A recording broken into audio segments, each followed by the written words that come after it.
Eu quero ler o livro de Apocalipse, capítulo 3. Apocalipse, capítulo 3, eu vou ler do verso 14 ao verso 20. Ao anjo da igreja em Laodiceia, escreva: estas são as palavras do Amém, a testemunha fiel e verdadeira, o soberano da criação de Deus. Essas são as palavras de Jesus para a igreja. Verso 15. Conheço as suas obras. Sei que você não é frio nem quente. Melhor seria que fosse frio ou quente. Assim, porque você é morno, nem frio nem quente, estou a ponto de vomitá-lo da minha boca. Você diz: estou rico, adquiri riquezas e não preciso de nada. Não reconhece, porém, que é miserável, digno de compaixão, pobre, cego e que está nu. Verso 18. Dou-lhe este conselho: compre de mim ouro refinado no fogo, e você se tornará rico. Compre roupas brancas e vista-se para cobrir a sua vergonhosa nudez. E compre colírio para ungir os seus olhos e poder enxergar. Repreendo e disciplino aqueles que eu amo. Por isso seja diligente e arrependa-se. E o verso 20. Eis que estou à porta e bato. Se alguém ouvir a minha voz e abrir a porta, entrarei e cearei com ele, e ele comigo. Amém? Glória a Deus por essa palavra. Vamos tentar entender aqui o que o Senhor quer nos dizer por meio dessa palavra escrita aqui para a igreja de Laodiceia. Primeiro nós temos que entender que Laodiceia era uma cidade rica, uma cidade próspera, uma cidade que tinha uma indústria têxtil e tinha até uma escola de medicina. O problema é que os bens e as riquezas haviam tornado os irmãos dessa cidade distantes de Deus, porque eles achavam que as suas conquistas eram mais importantes do que a sua vida espiritual. Olha Deus falando já conosco aí.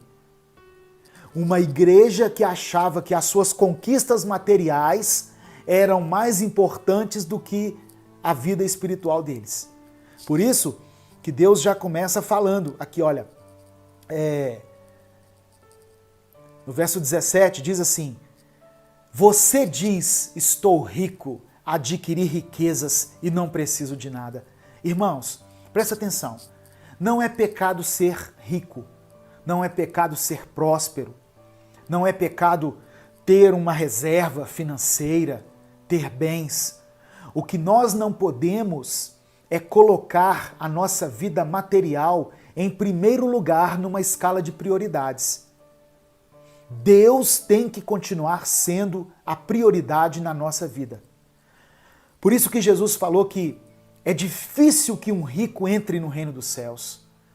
Porque à medida em que nós ganhamos muito dinheiro, à medida em que a pessoa se torna rica, ela vai perdendo o interesse pelas coisas de Deus.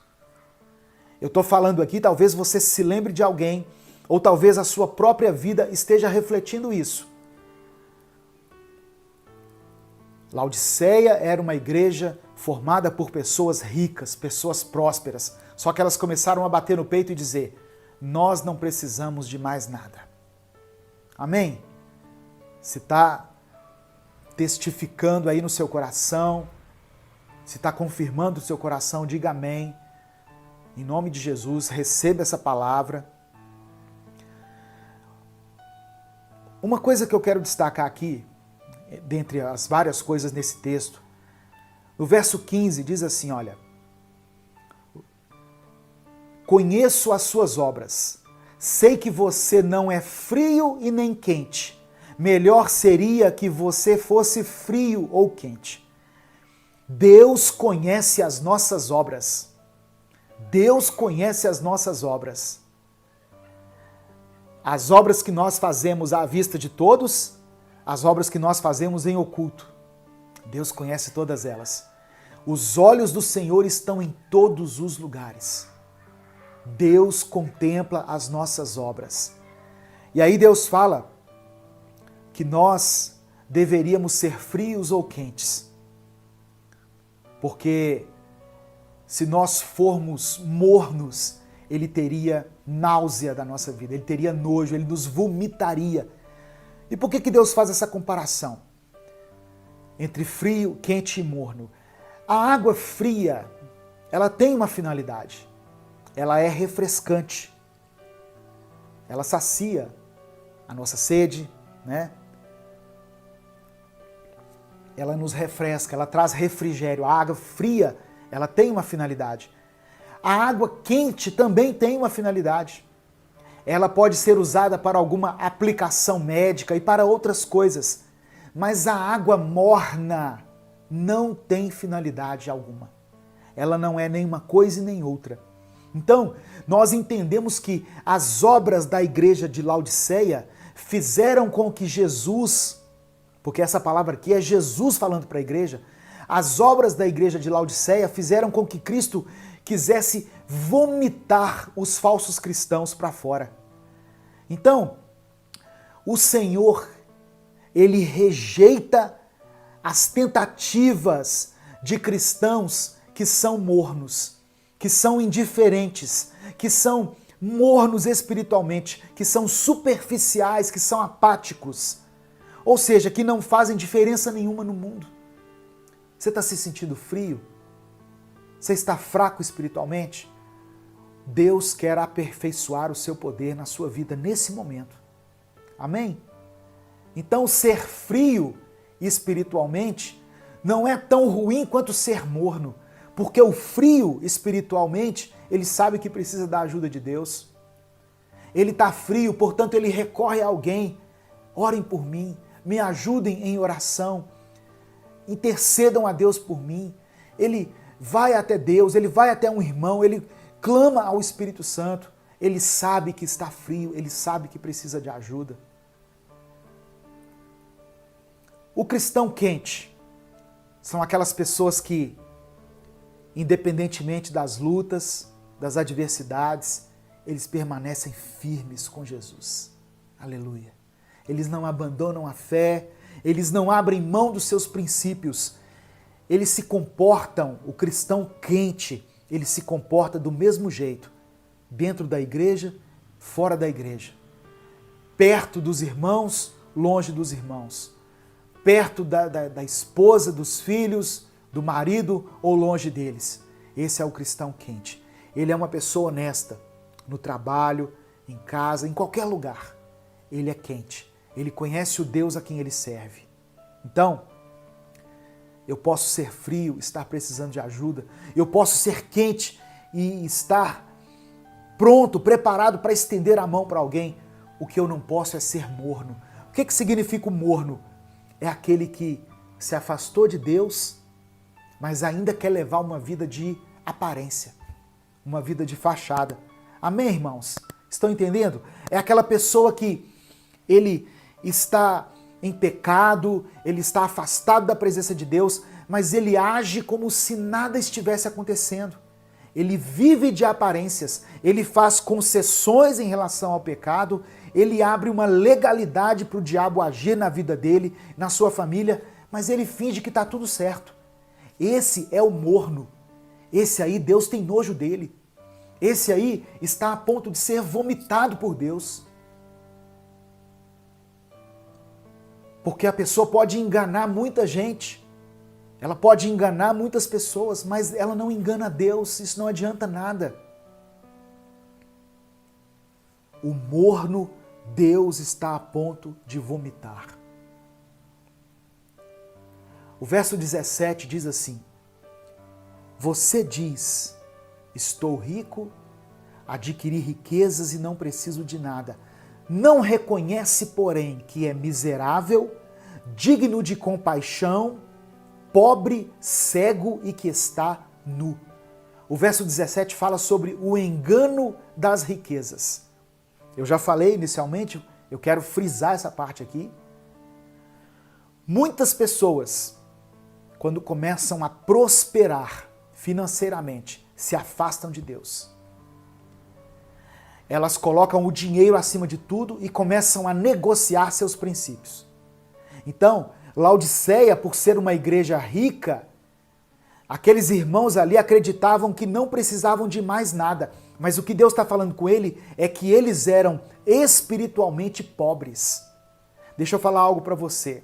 As conquistas nessa vida não se comparam às bênçãos espirituais e eternas que nós recebemos de Deus. Tem pessoas que dificilmente vão prosperar. Sabe por quê? Porque Deus sabe que no dia em que ela prosperar muito, ela se afasta da presença dele. Então Deus vai manter você ali, com o suficiente. E glorifica a Deus por isso. Glorifique a Deus por isso. Obrigado, Jesus, porque eu tenho o suficiente para viver. Se não tem te faltado alimento, roupa, um teto, saúde, agradeça a Deus. Tem gente que ora a Deus assim, Senhor, que eu ganhe na Mega Sena. Não pede isso não, irmão. O dia que você tiver milhões de dinheiro ao seu dispor, você se afasta da presença dele. Você começa a ver as pessoas de uma outra maneira. Você começa a valorizar mais as coisas materiais do que as coisas espirituais. É isso que estava acontecendo com Laodiceia. Jesus falou em Mateus capítulo 6, do verso 19 ao verso 21, olha o que ele disse. Não acumulem para vocês tesouros na terra. Dinheiro é para gastar, viu? Dinheiro não é para você ficar guardando ele o resto da vida, não. Dinheiro é para gastar. Tem gente que ele tem um dinheiro no banco guardado e ele vê a casa caindo aos pedaços, a parede está sem rebocar, um menino precisando de um tênis furado, a esposa precisando de uma roupa, andando com roupa rasgada, mas ele não abre mão do dinheiro. Não acumulem para vocês tesouros na terra, porque aqui na terra a traça e a ferrugem destroem, e os ladrões arrombam e furtam. Mas acumulem para vocês tesouros no céu, onde a traça e a ferrugem não destroem, e onde os ladrões não arrombam nem furtam, pois onde estiver o seu tesouro, aí também estará o seu coração.